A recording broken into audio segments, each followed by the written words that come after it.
Job opportunity Shriram finance PVT limited.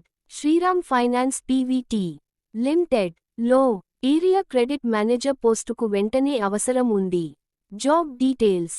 Company Shriram finance PVT limited. Position area credit manager. Qualification any degree MBA. Experience కనీసం 2 సంవత్సరాల అనుభవం అవసరం. Interview date 20 December. Contact details 8008400582. ఆసక్తి ఉన్న అర్హత కలిగిన అభ్యర్థులు వెంటనే సంప్రదించండి. ఈ అవకాశం మీ కెరీర్కు మంచి ముందడుగు కావచ్చు. ఈ వీడియోని మీ ఫ్రెండ్స్ మరియు గ్రూప్స్తో షేర్ చేయండి.